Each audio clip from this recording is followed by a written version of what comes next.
तुम्हारे भीतर छोटी मां के गुण हैं।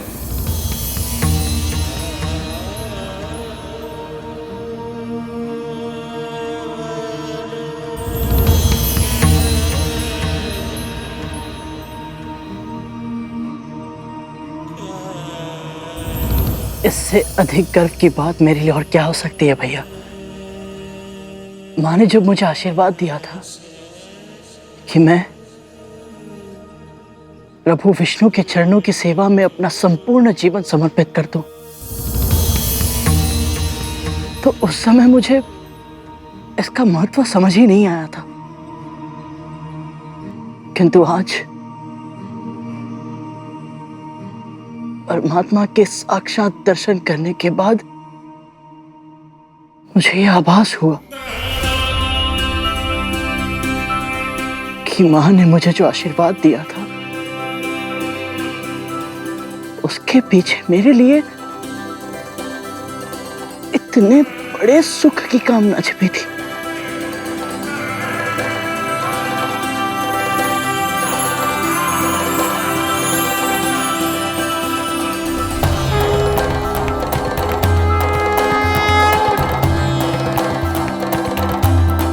भैया, परमपिता के दर्शन तो आपने करवा दिए, किंतु मां लक्ष्मी कहाँ है?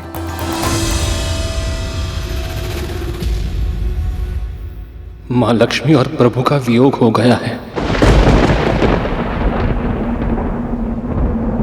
और इसी कारण दुखी होकर प्रभु गहन ध्यान में चले गए हैं।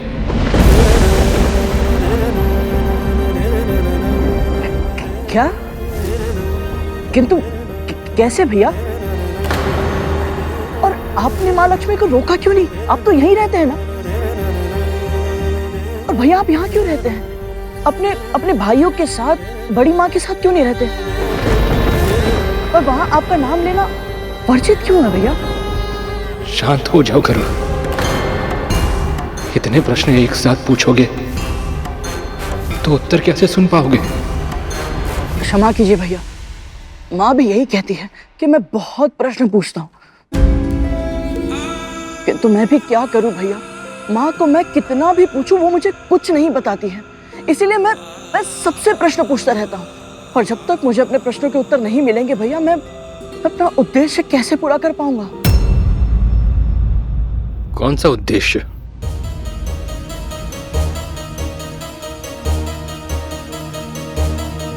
मेरे जीवन का एकमात्र उद्देश्य है अपनी माँ को आपकी माँ की दास्ता से मुक्त कराना। और इसीलिए मुझे जानना है भैया कि माँ बड़ी माँ की दासी बनी कैसे? भैया आप तो सबसे बड़े हैं, मेरी अपेक्षा केवल आपसे है भैया। क्या आप भी मुझे सत्य नहीं बताएंगे? जटिल प्रश्नों के उत्तर सरल नहीं होते गरुड़। जिस सत्य को तुम जानने का प्रयास कर रहे हो उसे समझ पाने के लिए तुम्हें और भी बहुत कुछ जानना होगा। उनके अतीत का संसार जानना होगा तुम्हें, उनकी परिस्थितियों को अनुभव करना होगा, तब समझ पाओगे तुम कि उन दोनों ने वो मार्ग क्यों चुना जिस पर चलकर वो आज इस स्थिति तक पहुंची हैं। ये कहानी बहुत लंबी है गरुड़। मेरा संपूर्ण जीवन भी इस पहेली को सुलझाने में क्यों ना लग जाए, मैं वो मूल्य चुकाने के लिए भी तैयार हूं।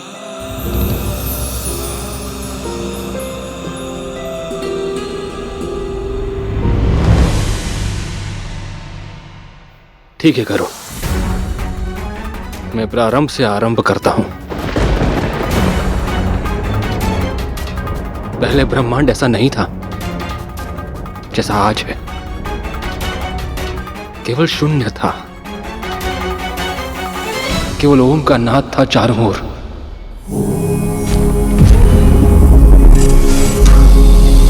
बढ़ते बढ़ते ये नाद इतना तीव्र हो गया कि इसके आवेग से शून्य को चीरते हुए प्रकट हुआ क्षीर सागर, और उस क्षीर सागर के मध्य प्रकट हुए परमपिता विष्णु।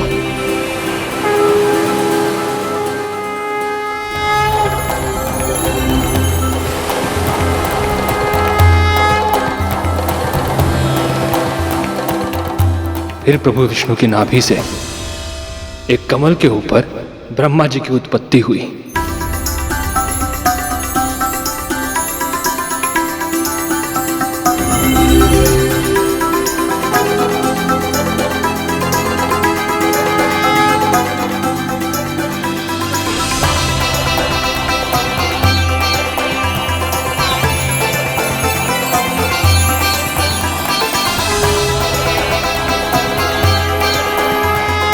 हे नारायण, मैं कौन हूं और मेरे जीवन का उद्देश्य क्या है? ब्रह्मा हैं आप, और आपके जीवन का उद्देश्य है सृष्टि का सृजन करना। जो आज्ञा प्रभु। सृष्टि के सृजन के लिए ब्रह्मा जी ने 10 मानस पुत्रों को जन्म दिया, जो प्रजापति कहलाए। ब्रह्मा जी ने उन्हें आज्ञा दी कि वे सब अपनी अपनी संतानों को जन्म देकर सृष्टि का विकास करें, और इन सभी में प्रमुख थे मरीचि और दक्ष प्रजापति। प्रजापति दक्ष की 17 पुत्रियों का विवाह प्रजापति मरीचि के पौत्र प्रजापति कश्यप से हुआ।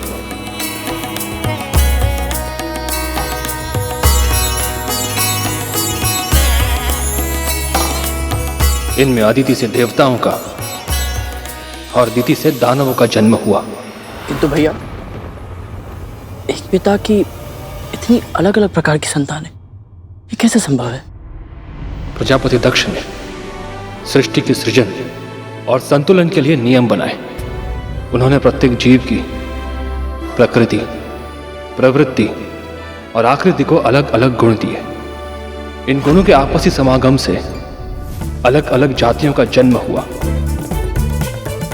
पिता एक थे, परंतु माताओं के गुण, मनोभाव और स्वभाव अलग अलग थे, जिस कारण उनकी संतानें भी अलग अलग प्रकृति, प्रवृत्ति और आकृति की हुई।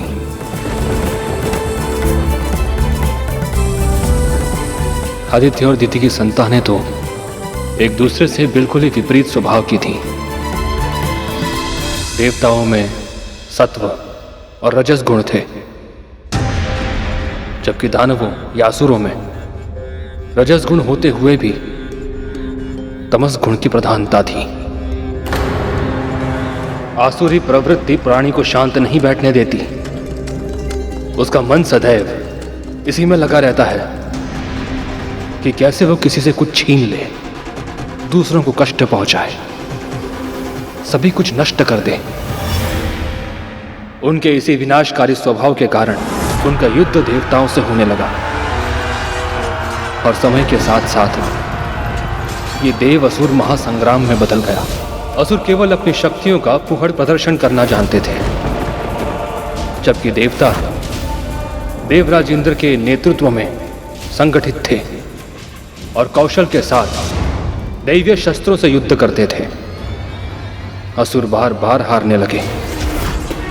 इसी कारण उनकी माता दिति स्वयं को अपमानित अनुभव करने लगी, और दूसरी ओर देवताओं की माता आदिति, उनका सम्मान दिन प्रतिदिन बढ़ने लगा, क्योंकि उनके पुत्र बलशाली थे, गुणकारी थे। देवी आदित्य की, देवी आदित्य की, देवी आदित्य की, देवी आदित्य की, देवी आदित्य की।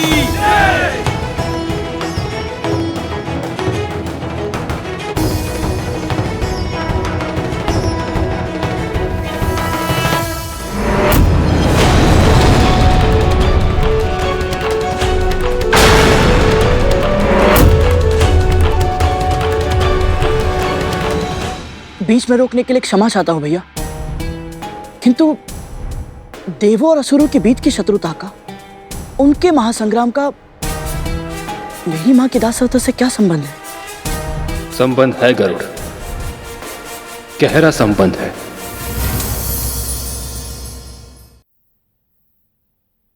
हमारी सृष्टि की रचना बहुत ही अद्भुत है गरुड़। सृष्टि के किसी भाग में यदि एक तितली भी अपने पंख फड़फड़ाती है ना, तो उसके फलस्वरूप सैकड़ों सहस्त्रों योजन दूर सृष्टि के दूसरे भाग में बवंडर आ सकता है, अकल्पनीय विनाश हो सकता है।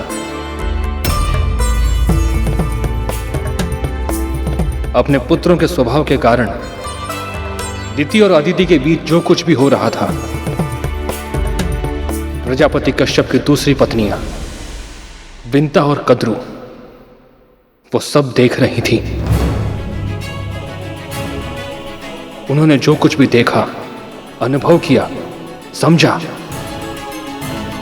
उसने उन दोनों की नियति तय कर दी। कैसे?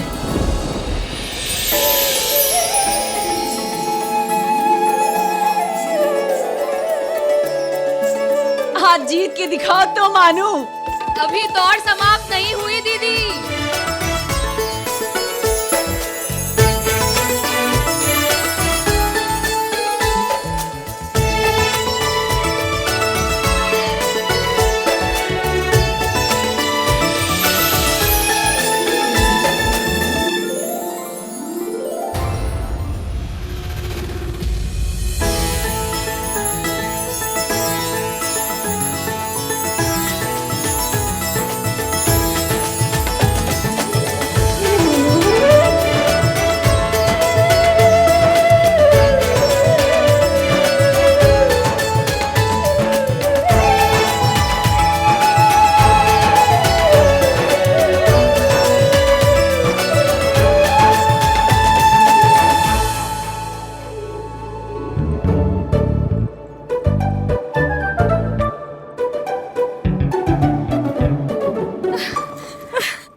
हर बार कैसे जीत जाती हो तुम विंता? आनंद तो दौड़ में है दीदी, फिर चाहे मैं जीतूं या आप, बात तो एक ही है। सच कहा तुमने, असली माँ तो फल का नहीं कर्म का होता है। तुम्हारी यही बातें मेरा मन मोह लेती है। बस बस दीदी, प्रशंसा अभिमान को जन्म देती है और मैं नहीं चाहती कि मैं कभी भी अपने नाम से विपरीत आचरण करूं। सदैव विनीत रहूं, यही इच्छा है मेरी। लो, हम कर्म की बात कर रहे थे, किंतु वो कर्म करना भूल गए जिसके लिए हम यहाँ आए हैं। मैं पूजा की सामग्री तैयार करती हूँ। और मैं चंदन घिसकर लेप बना लेती हूँ। नहीं, बिल्कुल भी नहीं। चंदन घिसने का कार्य परिश्रम का होता है, वो मैं कर लूंगी। तुम्हारे ये फूल से हाथ केवल प्रभु पर फूल चढ़ाने का कार्य करेंगे। इन प्यारे से हाथों को मैं कभी कोई कष्ट नहीं होने दूंगी। पर दीदी आप... नहीं, अपनी दीदी का आदेश नहीं मानोगी? ठीक है।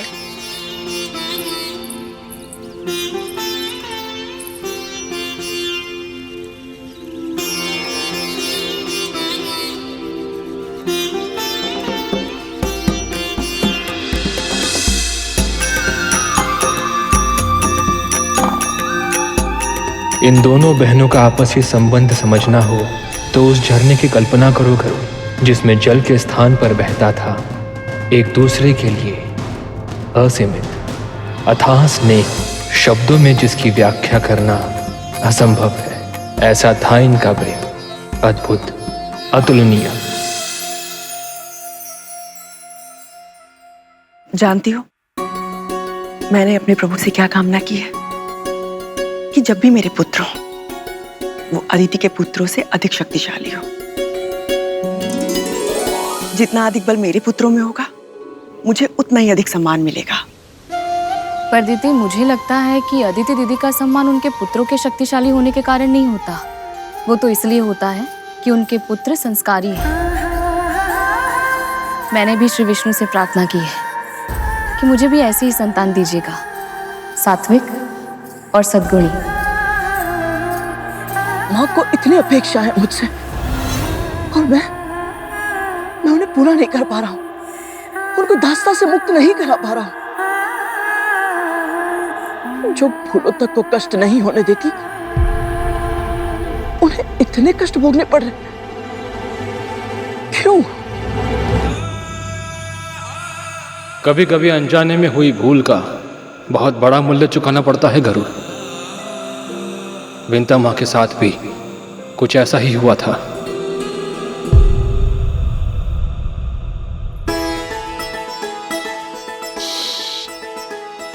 कितने सुंदर पंख हैं इसके। ओहो दीदी, इसके देखने, सुनने और सूंघने की क्षमता बहुत अधिक होती है। आप नहीं पकड़ पाओगे इसे। बोल तो ऐसे रही हो कि जैसे तुम पकड़ सकती हो। मेरी इच्छा होती तो अवश्य पकड़ लेती, पर दीदी मुझे किसी को बंदी बनाना अच्छा नहीं लगता। सभी को स्वतंत्र रहने का, स्वच्छंद घूमने फिरने का अधिकार तो होना ही चाहिए ना। बहाने बनाकर ना बात को टालो नहीं। सच तो ये है कि तुम इस तितली को पकड़ ही नहीं सकती। तो लगाओ शर्त। यदि मैंने इसे पकड़ लिया तो? जो तुम कहोगी मैं तुम्हें बनाकर खिलाऊंगी। सच? तो लग गई शर्त।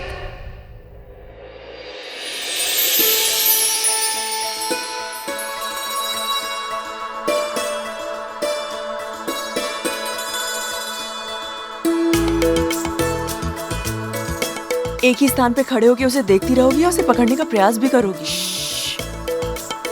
वो श्वेत पुष्प देख रही हो?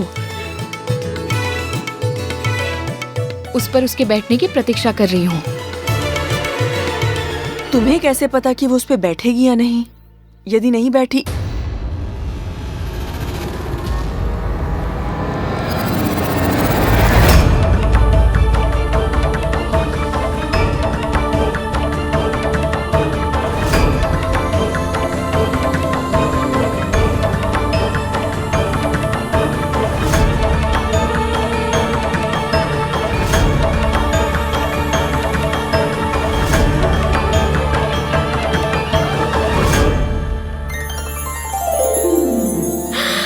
पकड़ लिया। बोलो दीदी, मानती हो अपनी हार? हाँ हाँ मान गई। तुम जीत गई और मैं हार गई।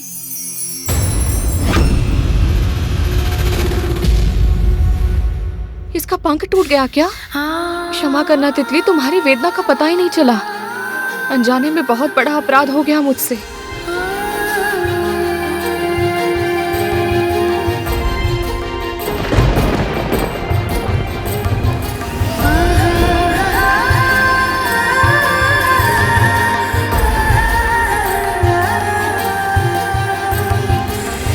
छोटी सी शर्त के लिए एक जीवित प्राणी को पीड़ा पहुंचा दी मैंने। हे प्रभु, मैं प्रण करती हूँ, आज के बाद ऐसा पाप कभी नहीं करूंगी। तुम व्यर्थ ही चिंता कर रही हो। तितली ठीक है, उसे कुछ नहीं हुआ। कुछ तो हुआ है ना दीदी, कष्ट हुआ है उसे। तुम भी ना कितना सोचती हो। यदि सोचना ही है ना तो ये सोचो कि मैं तुम्हारे लिए क्या पकवान बनाऊं। शर्त तो हार गई हूँ, दंड तो भुगतना ही होगा। आनंद तो शर्त लगाने में है दीदी, फिर चाहे मैं जीतूं या आप, बात तो एक ही है। और बहनों में शर्त केवल खेल के लिए होती है, उसे निभाने की आवश्यकता नहीं होती। एक दूसरे के लिए जो स्नेह इन दोनों के हृदय में है, उसे देखकर तो मैं सोच भी नहीं सकता कि बड़ी माँ ने माँ को दासी बना कर रखा है। यह स्थिति आई कैसे भैया? ये स्थिति उन दोनों का भाग्य कैसे बनी, इसके अनेक कारण थे, किंतु सबसे महत्वपूर्ण कारण था विंता माँ से अनजाने में हुआ एक अपराध। छोटी सी शर्त के लिए उन्होंने निर्दोष तितली को अपना बंदी बना लिया था। कहते हैं कि किसी निर्दोष को अगर कोई कष्ट पहुंचाता है तो उसे अपने कर्मों का फल इसी जन्म में भुगतना पड़ता है। किंतु अनजाने में हुए इस अपराध का दंड विंता मां को कब और किस रूप में मिलेगा, इससे वो दोनों ही अनजान थी।